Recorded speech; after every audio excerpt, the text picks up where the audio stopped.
I was 18 years old when I got married. I belonged to a very conservative family, a Baloch family, where good daughters never say no to their parents. My father wanted me to get married, and all I said was, if that makes you happy, I'll say yes. And of course, it was never a happy marriage. Just about after 2 years of getting married, about 9 years ago, I met a car accident. Somehow my husband fell asleep and the car fell in the ditch.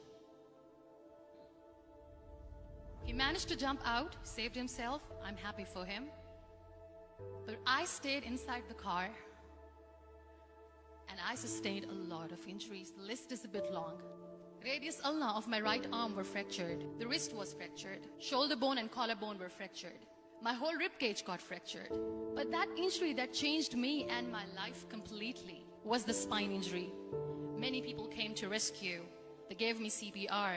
They dragged me out of the car. And while they were dragging me out, I got the complete transection of my spinal cord. Those 2.5 months in the hospital were dreadful. I was at the verge of despair.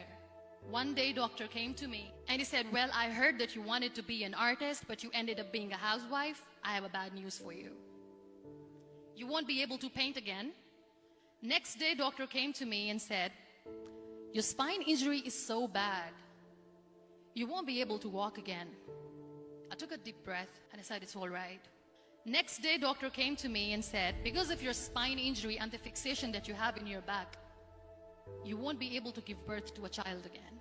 That day, I was devastated. I started to question my existence. Why am I even alive?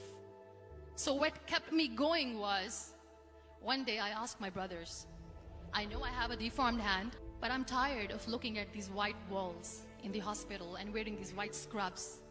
Bring me some colors, bring me some small canvas. I want to paint. So the very first painting I made was on my deathbed, where I painted for the very first time. What an amazing therapy it was. Without uttering a single word, I could paint my heart out. I could share my story. People used to come and say, what lovely painting. So much color. Nobody could see the grief in it. Only I could.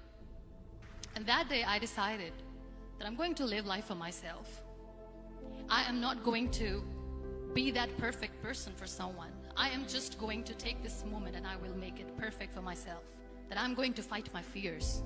So I wrote down one by one all those fears. And I decided that I'm going to overcome these fears one at a time. You know what was my biggest fear? Divorce. But the day I decided that this is nothing but my fear, I liberated myself by setting him free.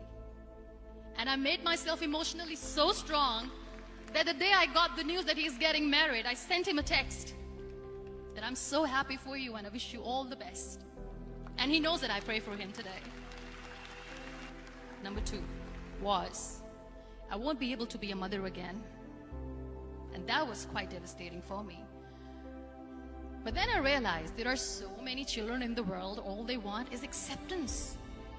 So there is no point of crying, just go and adopt one. And that's what I did.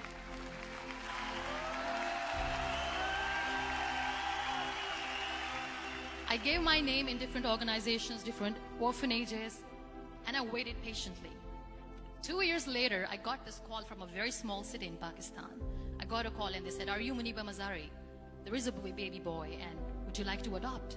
I could literally feel the labor pain. I said, yes, yes, I am going to adopt him. I am coming to take him home.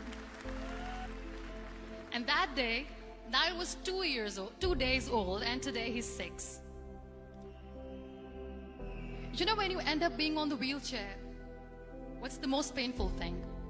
People think that they will not be accepted by the people because we, in the world of perfect people, are imperfects. So I decided to appear more in public. I started to paint. I have done a lot of modeling campaigns. I decided that I'm going to join the national TV of Pakistan as an anchor person. I became the National Goodwill Ambassador for UN Women Pakistan, and now I speak for the rights of women, children. I was featured in BBC 100 Women for 2015. I'm one of the Forbes 30 under 30 for 2016. So when you accept yourself the way you are, the world recognizes you. It all starts from within. We have this amazing fantasy about life. This is how things should work. This is my plan. It should go as per my plan. If that doesn't happen, we give up. I never wanted to be on the wheelchair. Never thought of being on the wheelchair. This life is a test and a trial, and tests are never supposed to be easy. So when you're expecting ease from life, and life gives you lemons, then you make the lemonade, and then do not blame life for that. It is okay to be scared. It is okay to cry. Everything is okay, but giving up should not be an option. They always say that failure is not an option. Failure should be an option, because when you fail, you get up, and then you fail, and then you get up, and that keeps you going. Embrace each and every breath that you are taking. Celebrate your life. Live it. Don't die before your death. Real happiness lies in gratitude. So be grateful, be alive, and live every moment.